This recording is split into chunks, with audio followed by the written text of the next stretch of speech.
everything I have to say, you can find it in the Vedic scriptures.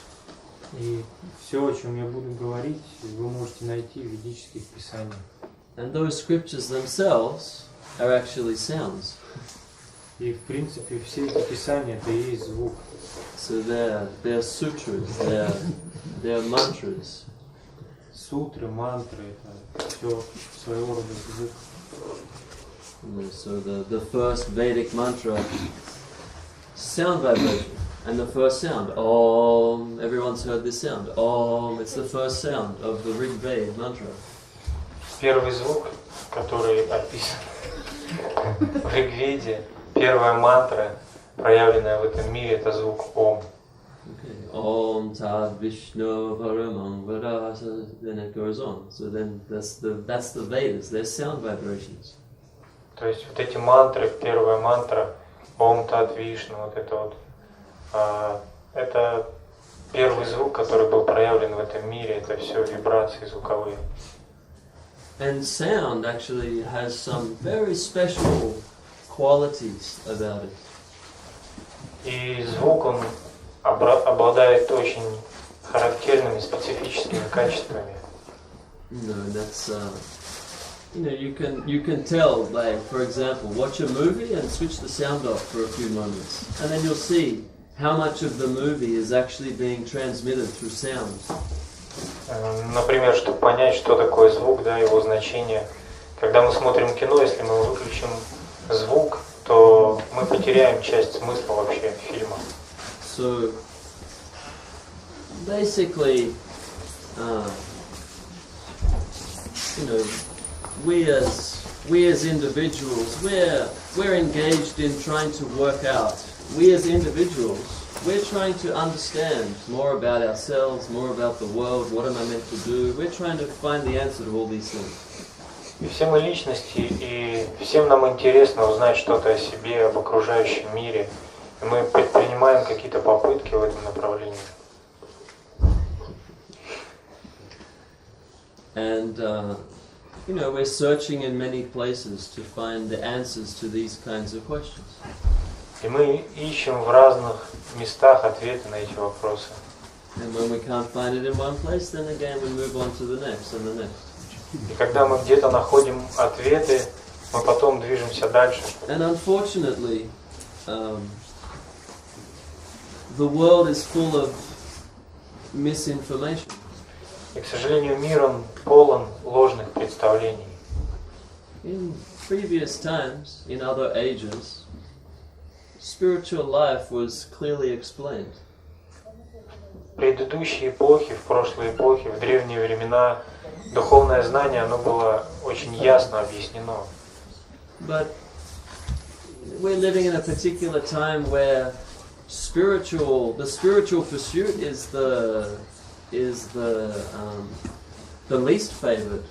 It's not very common that someone will go, yes, I'd like to search for my spiritual life. We have a festival about spirituality, a few hundred people. There's thousands in the city that are searching mundane enjoyment.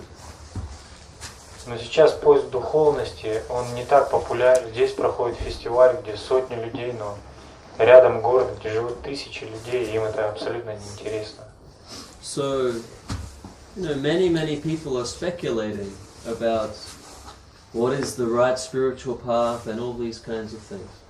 И много людей, они просто спекулируют знаниями о том, что есть подлинный духовный путь, а что нет.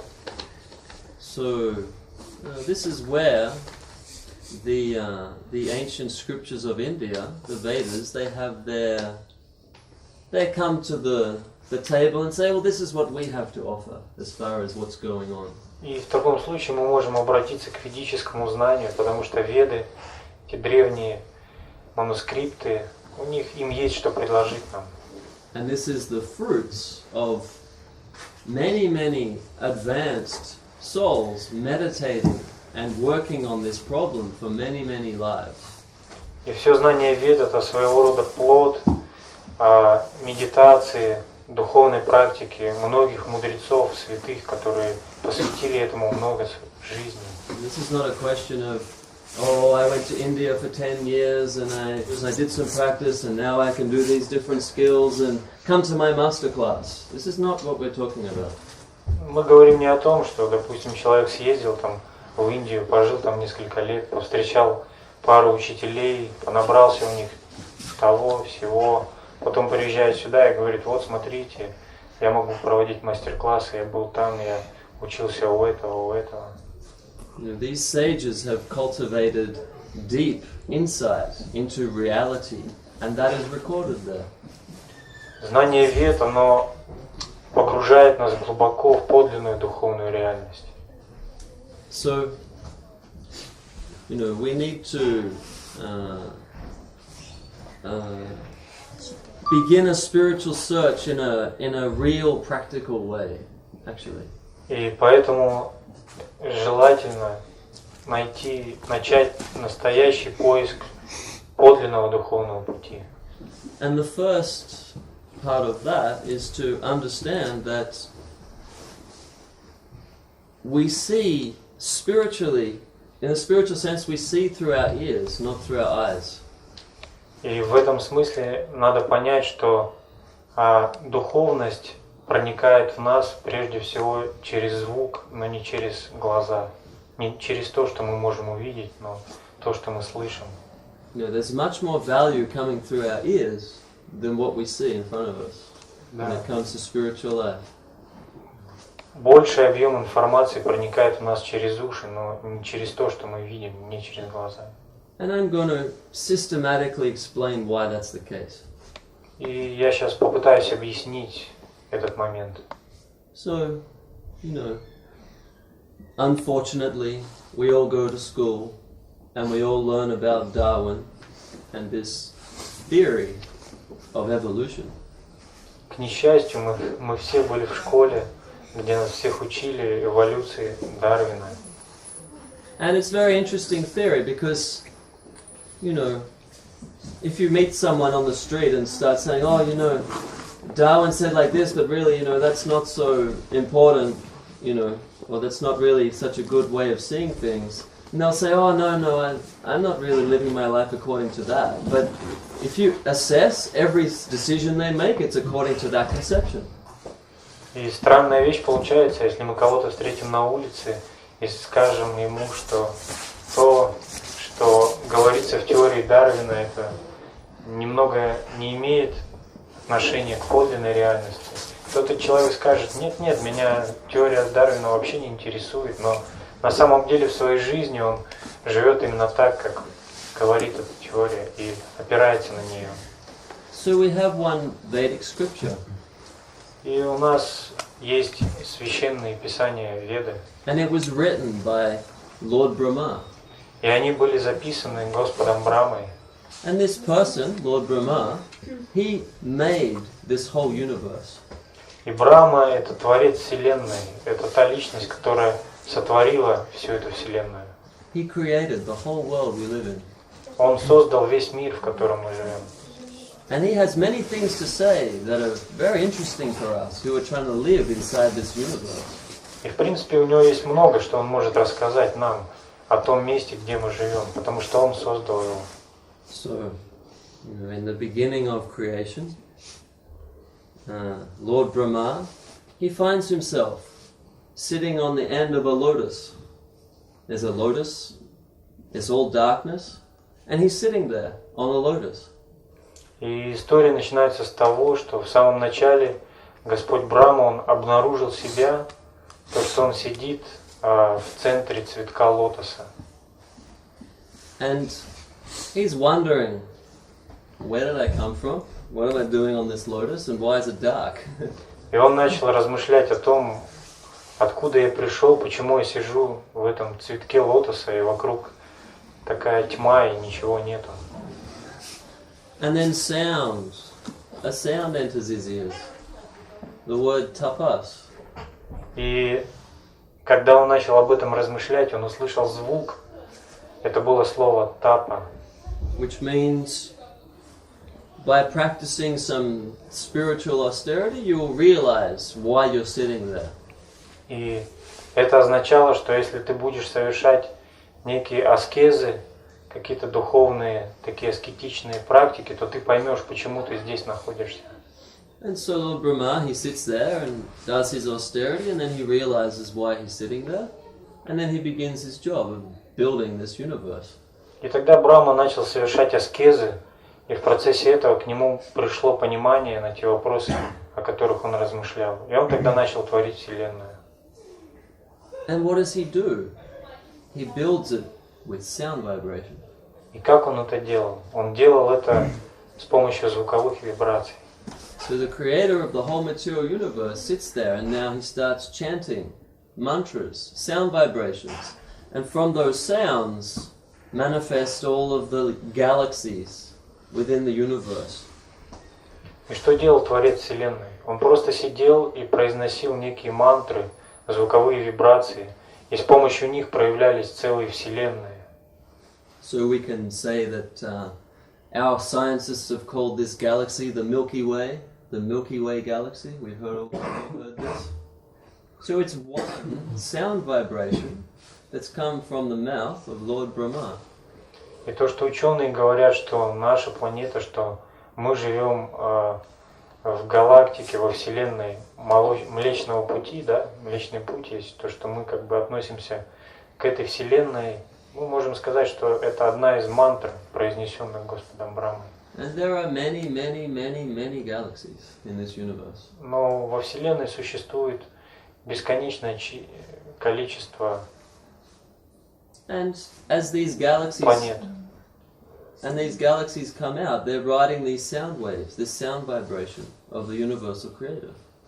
И все эти планеты, планетные системы, они возникли из звуковых вибраций, которые были произнесены Творцом. So then one scientist sitting on Earth, he sees this expansion and he's thinking, oh, the galaxy's expanding, then it must have exploded from one point. And we'll call that a Big Bang. And there we go, we've got our theory about the start of everything. И тут какой-то ученый, живущий на одной из планет Вселенной, видит, как Вселенные могут расширяться, и к нему приходит в голову идея, что, наверное, был какой-то взрыв, после которого начали появляться, расширяться Вселенные, и он начинает строить теорию на этих основаниях. And we can see through this explanation just how limited we are by our material vision to perceive these kinds of things. На этом примере мы можем увидеть, насколько ограничено наше материальное видение. Те вещи, которые мы видим глазами, они несовершенны. Наше видение несовершенно. I'm not even describing anything spiritual. I'm just talking about how the material universe manifests. Я даже еще не начал говорить о духовном, о чем-то духовном. Я просто объясняю, как творилась материальная Вселенная. So the sound vibration is uttered, and then that sound goes into earth, air, water, fire, all these material elements, transforms and moves them, and they form shapes and all these things. И все, что мы видим вокруг себя, части этого мира, вода, земля, огонь, воздух, все это своего рода звуковые вибрации, которые были произнесены Творцом и которые потом проявились в виде вот этих материальных элементов.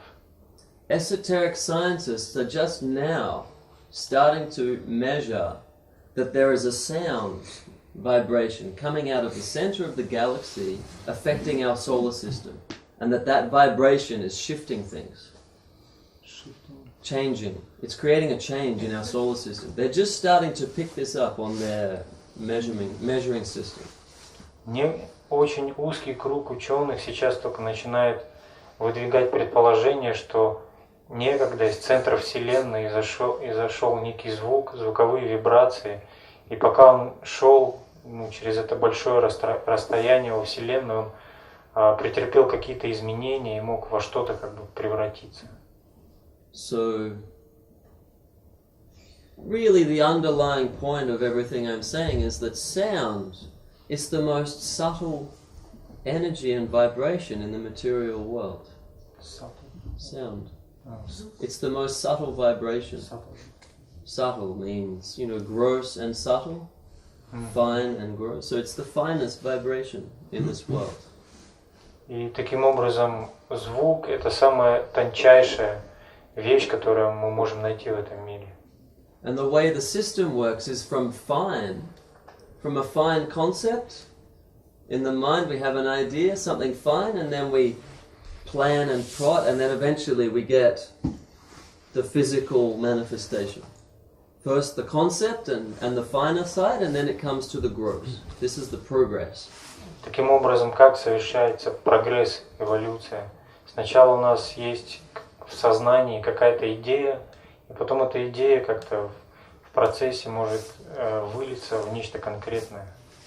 So in school, you get taught that a combination and mixture of some elements will transform and change, and even you can create life by rearranging some elements. Но в школах нас учат тому, что жизнь произошла из каких-то материальных простейших элементов, и что даже мы, манипулируя какими-то мельчайшими частицами материальными, можем создать жизнь. But this theory can be easily seen to be false if you just look around you. Но, в принципе, эта теория легко опровержима, и мы можем найти тому подтверждение вокруг нас. Things are traveling from the subtle to the gross, from concept to realization. Потому что прогресс, движение происходит от тонкого к грубому, из сознательной сферы бытия к материальной. So from the subtle sounds, all of these elements are moving and everything's manifesting. Таким образом, от тонких звуковых вибраций происходит некое преобразование и возникают некие материальные элементы. So if we want to move in the direction of the subtle and away from gross matter, then sound is the method to travel. И наоборот, если мы хотим двигаться от грубого материального мира в сторону тонкого, духовного, сознательного мира, то звук — это то, что может помочь нам. And this is why in the Vedic way of seeing things, sound, vibration and culture of sound is really the practical method. The practice involves some sound vibration. И поэтому в Ведах и говорится то, что если мы хотим достичь каких-то духовных реализаций, тонких духовного бытия, то именно звук может помочь нам в этом. And that takes the form of what's called in Sanskrit mantra. И этот звук, он принимает вид мантр, как санскритских мантр. So every path in the Vedic sphere has a mantra to go with it.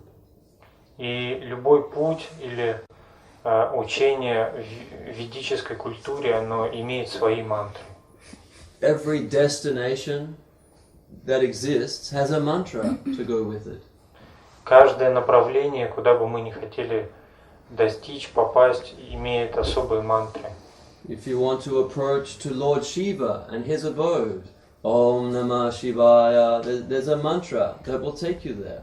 Если мы хотим достичь плана Господа Шивы, то есть специальная мантра Ом Намо Шивая, с помощью которой мы можем это сделать. Every part of the creation has a sound vibration attached to it. You manifest, you chant that sound vibration, it will take you there.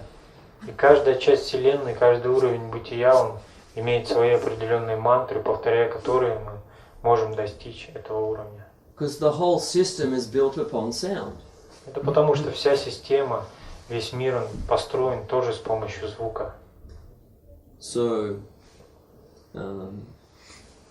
there are so many, as I said before, subtle or fine material sounds and material planes and material experiences. And really we confuse that with what is spiritual proper, what is actually spiritual. И как я уже говорил, есть в этом мире очень много звуковых вибраций, и очень сложно понять, какие из них являются подлинно духовными. This is a world of gradation, so many stages, from very gross all the way to very fine and subtle. Это мир градации, здесь очень много разных уровней, начиная от самых низших, грубых, до самых высоких и тонких. So many, for example, many people on a spiritual path confuse their emotions with the feelings of the soul. They just confuse it because they're both very subtle things. Confused. Yeah, it means they can't see the difference between one or the other. И много людей, которые якобы встали на духовный путь, они не могут разобраться в своих эмоциях, в своих чувствах относительно того, куда им идти. So a person will say, I had a spiritual feeling. Where was the feeling? Was it in the emotions or was it with the soul? Например, кто-то может сказать, у меня было некое духовное чувство, озарение, но кто может действительно подтвердить, что это было нечто духовное или это были просто эмоции? Because the emotions, in this regard, are part of the mind, the mental system. Потому что в том смысле, в том ключе, в котором мы сейчас говорим, эмоции являются частью ума, частью нашей ментальной системы. Again, we suffer from measuring everything. We have this condition where we measure everything, how much it is, how big, how wide, how long, how short. This is our condition. У нас есть тенденция, склонность к тому, чтобы измерять все. And I'll say, oh, my mind and heart. И мы можем говорить наш ум и наше сердце. But actually, the mental system is through the whole aura and the whole being. Но в принципе ментальная система, она целостна и охватывает все живое существо. So, material emotions in the mental system and spiritual feelings, same place. И в принципе материальные какие-то эмоции нашей ментальной психической системы и некие духовные переживания, они все находятся в одном месте. But, this is just a side point, really, to the main idea. Но это уже некое отвлечение от основной идеи. Really, the next main idea we need to think about is that what is beyond Lord Brahma sitting on the lotus? Мы немного отвлеклись, надо вернуться к тому, с чего начинали. Это что же случилось с Господом Брамой, когда он сидел в лотосе? And where did that sound tapas? Where did that come from? И откуда произошел вообще этот звук тапас, который он услышал? Who is the origin of that? Каков источник этого звука? And that is the real search proper. The spiritual search will be towards the spiritual world. И это очень важный вопрос, который может нас привести к источнику, к духовному миру. And this is what we find as souls. We find that there's no spiritual substance to really satisfy us anywhere in the material world. It doesn't exist. Это вопрос духовности. Это вопрос того, что нас, как духовную единицу, некую духовную единицу, душу, в принципе, ничто не может удовлетворить в этом материальном мире, потому что мы другой природы. The condition of life means that we're searching for happiness. Таковы условия нашей жизни, что мы ищем счастье. And we're searching in so many places for that happiness. И мы во многих местах ищем счастье. And happiness on the mental plane for the mind is of one quality. И поиск счастья в какой-то психической сфере, в комфортных там ощущениях, эмоциях, это всего лишь одно направление. Happiness in the intelligence from things that feed the intelligence is of another quality. Другого рода счастье это в каких-то интеллектуальных поисках, каких-то концепций, обдумывании чего-то. But really the soul is who we are, and we need to start thinking about what is food for the soul. How is the soul going to get some happiness? Но наше подлинное я, душа, оно совершенно другой природы. И если мы хотим найти нечто подлинное, нам надо искать именно в области души. And that's where the Vedas come and say, well, we've got some mantras for that as well. И тут веды могут вам сказать, для этого у нас есть некоторые мантры. And it's called Tarak Brahmanam. This is the Sanskrit name. And what it means is that in each age, there's a particular mantra that is food for the soul. И тут веды нам говорят, что для каждой эпохи есть определенные мантры, которые могут помочь душе раскрыть ее потенциал. That will awaken the soul from its state of rather than searching in the material plane to find some spiritual fortune. Мантры, которые могут помочь душе пробудиться и направить ее в сторону духовности. So, in this particular age, that mantra is the Maha Mantra, the Hare Krishna Maha Mantra. И в эту эпоху, в которую мы сейчас живем, такой мантрой является Маха-мантра, Харе Кришна Маха-мантра. So, there are also other mantras that are very, commonly known, such as the Gayatri Mantra. Есть также другие сильные авторитетные мантры, которые мы знаем. Одна из таких Гайатри мантра. And Gayatri from Sanskrit means Ganat Trayate. It means, Ganat means song. So this is a song that you sing, Trayate, to attain liberation from the material world. И Гайатри это санскрита звучит как Гана Траяте. Гана значит песня, и Траяте, которая дарует нам освобождение. Песня, дарующая освобождение. And so that mantra is like a vehicle. And you get in the vehicle and through chanting, it takes you to the limit of the material world and into the plane beyond. Эта Гайатри мантра, она подобна некому летательному аппарату, повторяя которую мы словно садимся в аппарат, он может доставить нас до определенного уровня бытия. And so this mantra, let's define the word mantra. Mantra means mon trayate. So we've just had ganat trayate. So mantra means mon trayate. Mon means the mind. И вообще, что такое мантра слово? Мантра это от слова ман, траяте. Ман это значит ум, и траяте Means to cross over, to become liberated. То есть пересечь, достичь освобождения. То есть мантра это то, что освобождает наш ум. So what that means is that the mind and the whole mental system will board the chariot of the mantra and will travel to that destination. И можно привести такой пример, то что мантры, подобно, повторяя их, мы, наша как бы ментальная система, они своего рода погружаются на какой-то корабль, и он доставляет нас в определенную точку. And that journey may go through many births. И это путешествие, оно может занять несколько жизней. So as death and rebirth is an external cycle that is happening and the mind and mental system are traveling between them, the same mind and the same mental system is going through birth after birth. So this change is happening as that system is aboard that mantra. Так как с рождением и смертью ментальная система, тонкие тела, они могут переходить из жизни в жизнь вместе с душой, то этот процесс он может занять некоторое время. So the other amazing thing about sound is that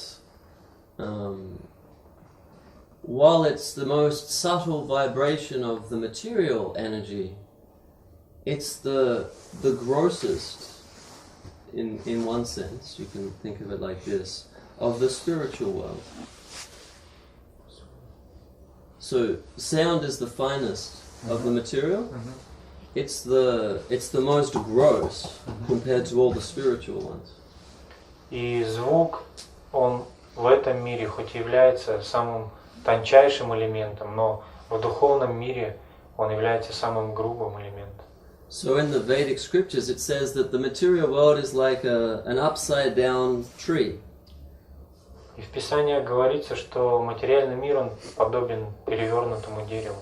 It's a reflection of the spiritual real world. So you have this reflection like this. Этот мир — это отражение, зеркальное отражение духовного мира.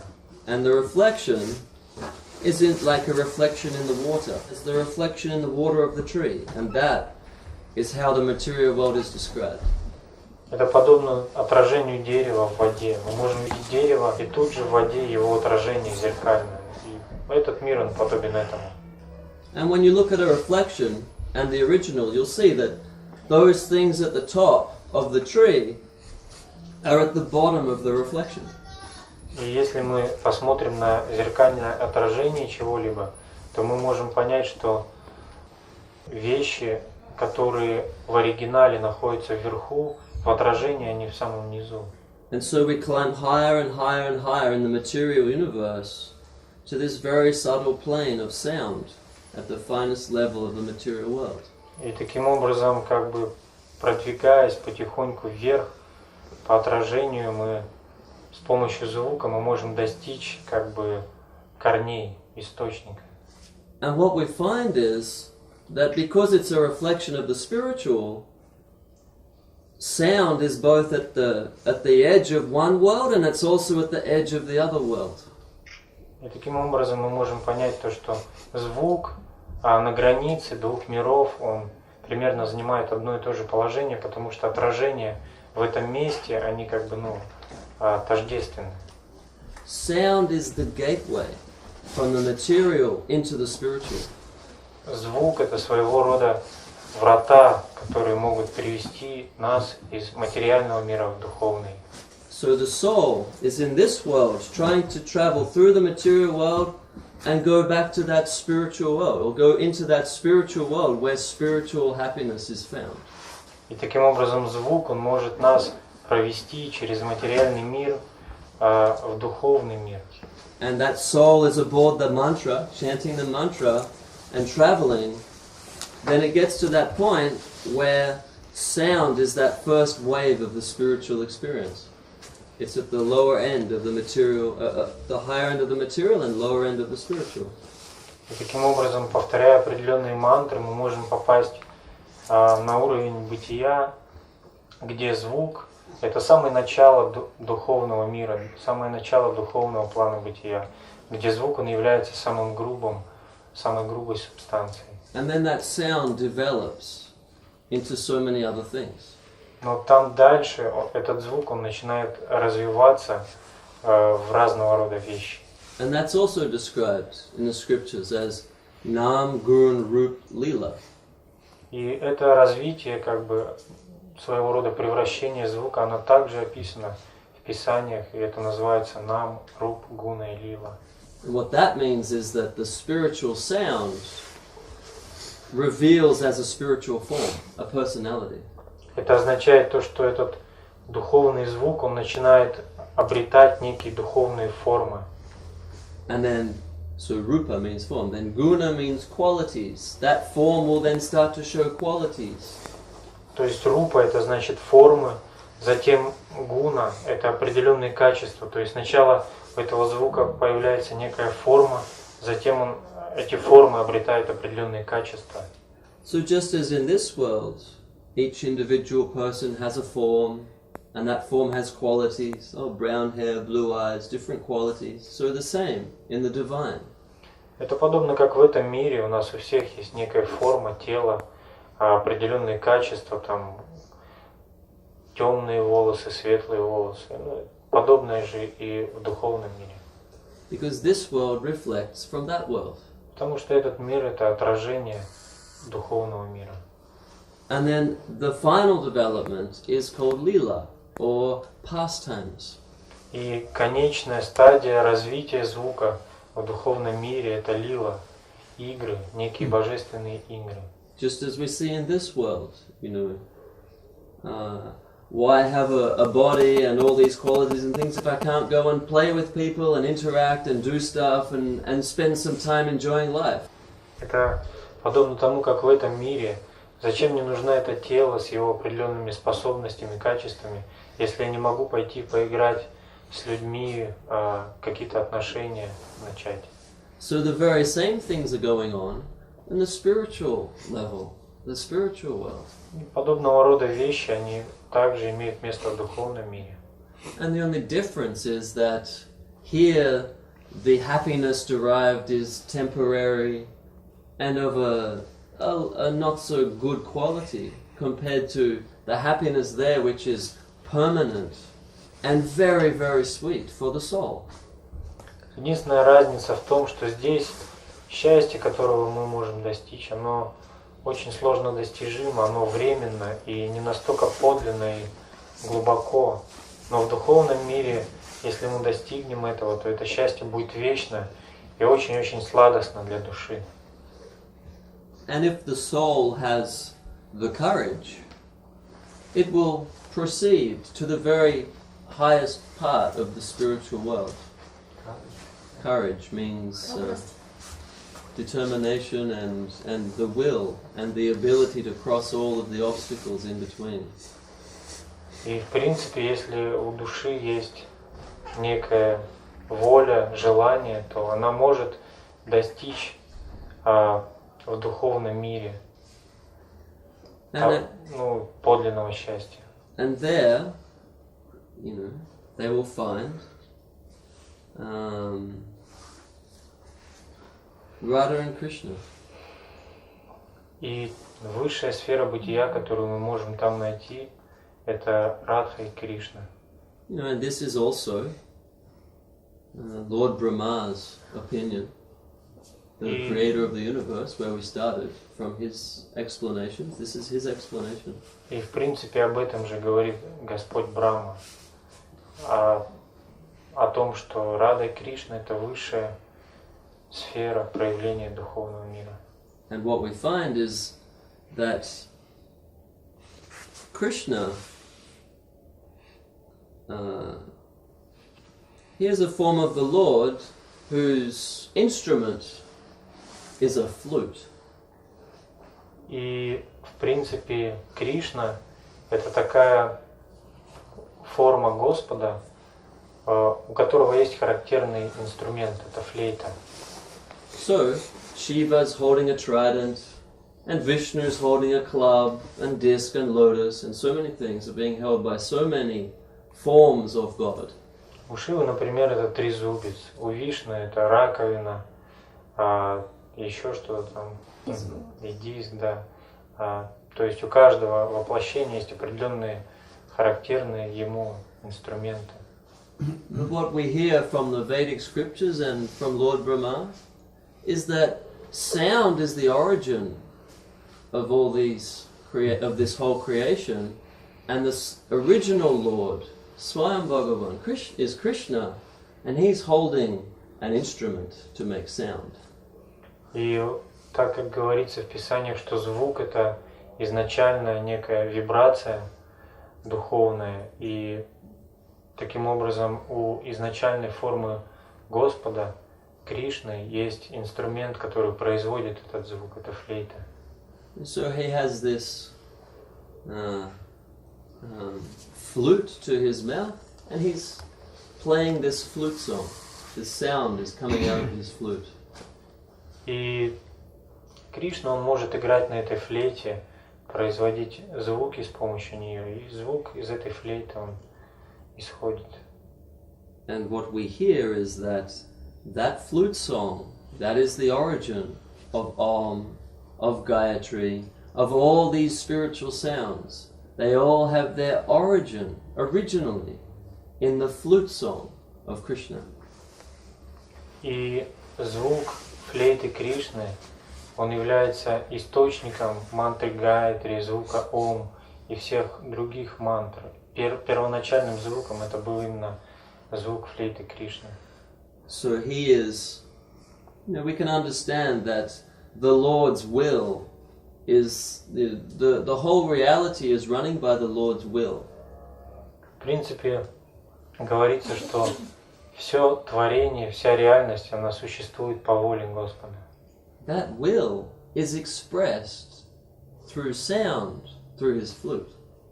Эта воля, она изливается через звук флейты. And there's so many stories about he plays his flute, and then it changes the whole environment of the spiritual world, and the service to him changes, and everything is affected by this sound. Есть много историй в Ведах описывается, связанных со звуком флейты Кришны. Когда он начинает на ней играть, происходит изменение многих вселенных, что-то в духовном мире меняется. Очень много историй таких есть. And these great souls, these great acharyas, these great saints, what do? They say that 2 ears are not enough to hear this kind of sound. И величайшие мудрецы говорят, что миллионов лет недостаточно, чтобы услышать этот звук. It's so sweet. I need millions of ears. И он настолько сладостен, чтобы насладиться им, требуется вечность. To get more of this sweet sound. Чтобы как можно больше насладиться им. Because we are searching for sweetness. Потому что все мы ищем счастье, сладости. For affection and love and all these things. That's what we're searching for. Любви, нежности, привязанности. Мы все ищем эти вещи. We're looking for beauty. Мы ищем красоту. So Krishna personifies all these things. Но Кришна, он олицетворение всех этих вещей. He has unlimited amounts of all of these things. У него миллионы, бесконечное количество этих вещей, у этих явлений красоты, любви. This is why he is supreme amongst all the various aspects of God. Именно поэтому его называют Верховным Господом, который стоит над всеми другими проявлениями Божественного.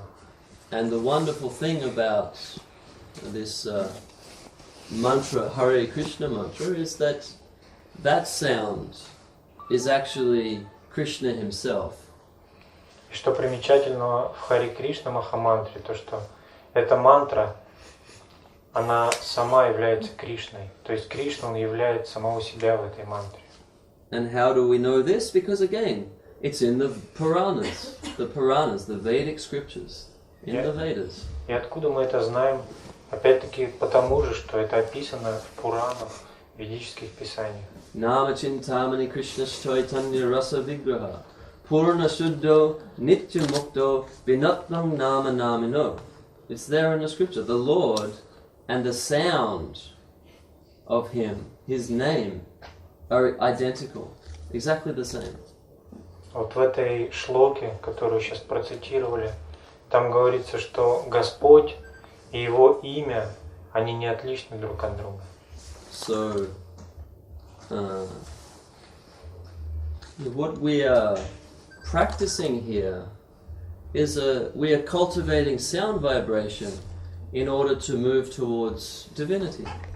И то, что мы практикуем здесь, можно сказать, это мы произносим некие звуки, да, звуковые вибрации, мантры, которые нас могут привести к Божественному. And the requirement is that there is some spiritual potency inside of the sound. It's a necessity. We need to have spiritual potency inside the sound. Но необходимо иметь некий духовный потенциал внутри звука. So what we require is we require a master, a teacher, a guru, who has this kind of connection to the Lord. То есть нужно, чтобы звук был не пустым, а была некая суть, наполнение его. И это может дать нам духовный учитель, который сделает мантру живой, работающей. Because when a person has a relationship with Krishna, the sound that they vibrate with their tongue has potency, transcendental spiritual potency.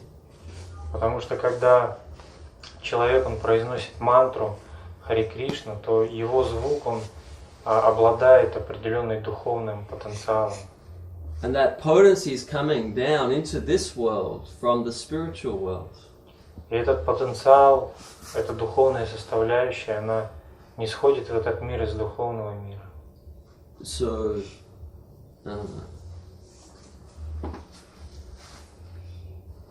just by materially moving our tongues to chant, this doesn't have that potency that we require. Если мы просто будем тарабанить какие-то мантры, то это не значит, что у них есть некий духовный потенциал.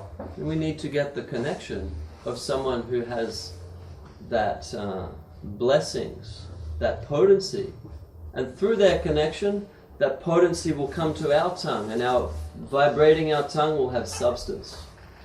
Нам необходимо иметь некую связь с личностью, через которую проходит этот духовный потенциал, духовного учителя, который подключен к потоку и, получив прибежище у него, этот звук также, этот духовный потенциал будет проходить через нас.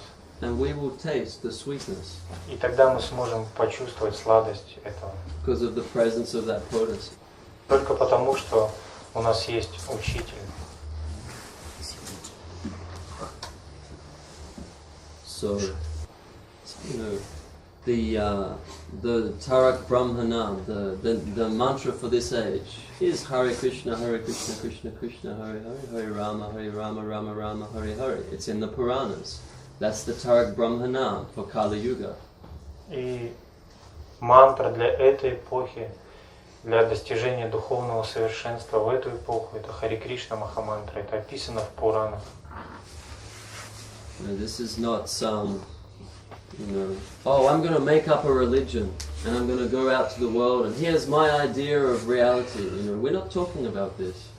Это не то, чтобы кто-то взял, захотел и выдумал некую идею, систему представлений и сказал, вот она новая религия, она приведет вас к совершенству. The Vedic scriptures manifested when the universe manifested. Ведические писания, они были явлены одновременно с тем, когда была проявлена Вселенная. And their sounds. И они представляют собой звук. So many research scholars are looking for texts, manuscripts, written manuscripts of some ancient teachings of what is the spiritual path. So many people looking for these things.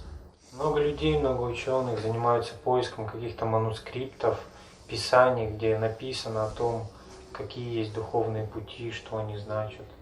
But what if I was to tell you that it says in the Vedic scriptures that for the first 3 yugas, the memory is sufficient, you don't have to write anything down.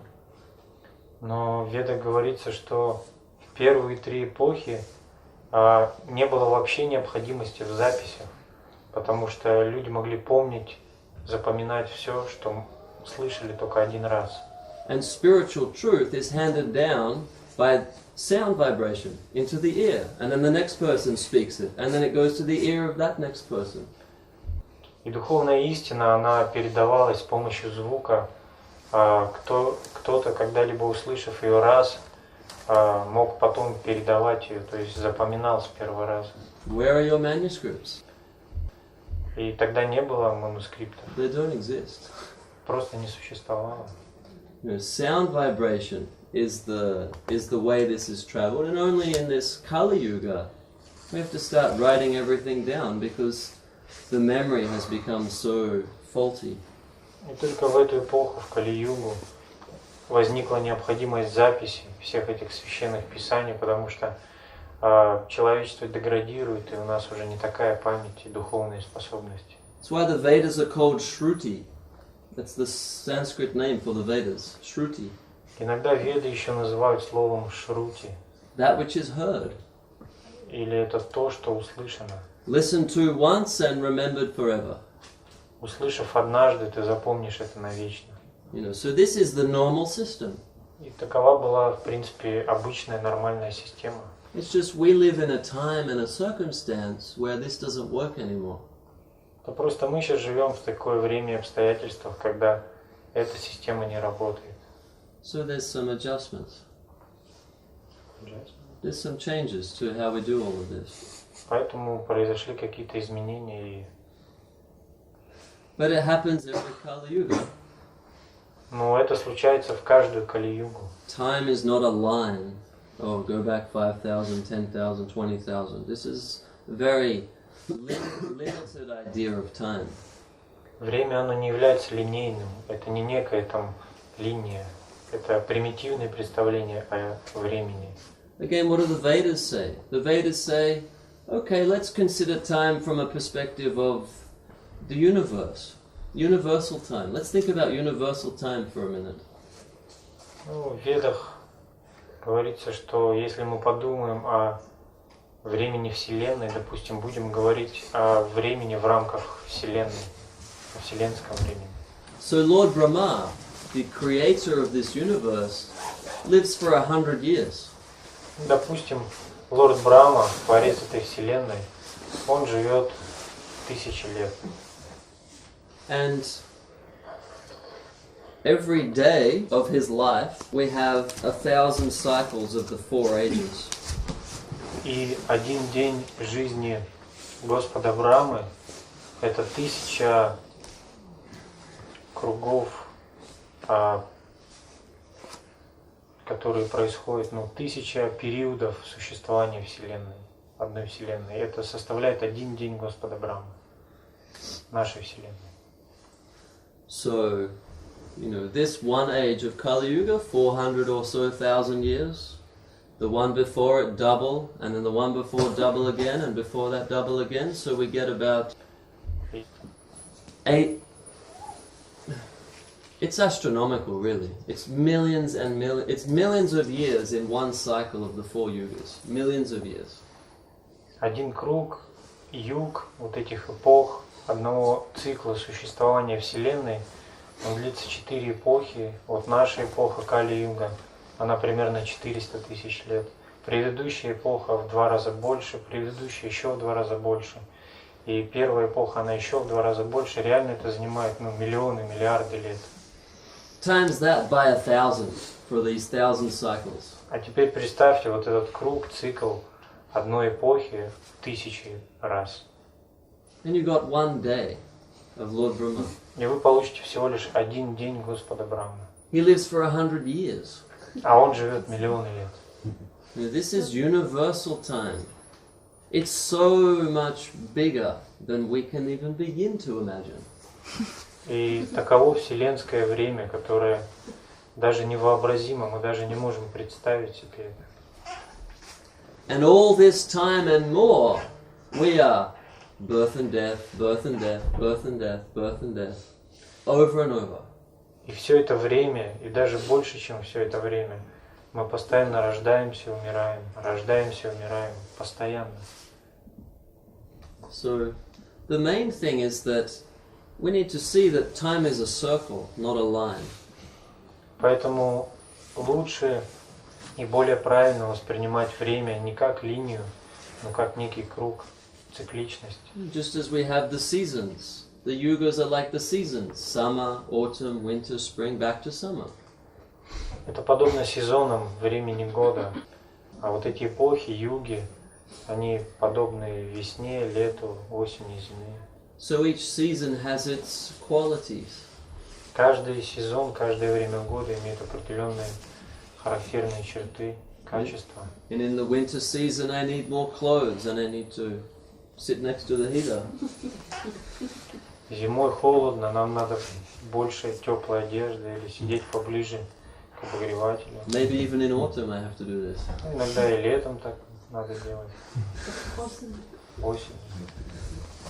So, in a similar way, we find that our lives have a certain quality depending upon the season of time, this age, which age we're in. Our life has a certain quality. И подобно этому духовная жизнь в каждую эпоху, она также может иметь определенные особенности. In previous times, when we had this memory to remember everything once, we had different spiritual practices for attaining the goal of life. В предыдущей эпохе, когда у людей были другие способности к запоминанию каких-то вещей, были другие пути к достижению духовного совершенства. If we wait for about another 425,000 years, then we'll see the start of the next age. Если, допустим, мы проживем 200 лет до конца этой эпохи, то мы будем свидетелями начала новой эпохи. An age where lifespan is 100,000 years. Эпохи, где жизнь длилась 100 тысяч лет. Not 80 or 100 or 50. It's 100,000 years. Не 80, не 50, не 40, а 100 тысяч лет. And spiritual life at that time means meditate for about 60,000 years. И духовным путем той эпохи был путь медитации. И тогда люди могли медитировать около 60 тысяч лет. So we can agree meditation is a spiritual practice, but it doesn't have any value right now because I wish I had 60,000 years to meditate, but I don't have it. И да, мы не отрицаем, что медитация – это духовный путь, и он имеет определенную ценность, но сейчас мы не сможем такое долгое время медитировать. Этот путь, он был предписан для той эпохи. And then the next age will come, and the lifespan will come down 10,000 years. Затем наступала следующая эпоха, и продолжительность жизни, она упала до 10 тысяч лет. And it's described in the Vedic scriptures that this age is the age of sacrifice. В Писании говорится, что для той эпохи духовным путем было совершение жертвоприношений. So animal sacrifice and horses and so many things. They're sacrificing, making that offering for the divine purpose, and then everything involves getting that upliftment, and that's their process of spiritual development. То есть духовное развитие происходило, когда люди по определенным обрядам, с определенными церемониями совершали жертвоприношения животных, там, лошадей, и все участвующие в этом получали некое благо и таким образом могли двигаться по духовному пути. And then the next stage comes, the third, Treta Yuga, where we live for 1,000. So each time, a new age, our lifespan comes down one level, 1,000 years. В следующую эпоху, Трета-югу, продолжительность жизни упала до 1000 лет. And the spiritual path in that age is to do worship to a deity form. И в эту эпоху духовным путем было храмовое поклонение, поклонение божествам.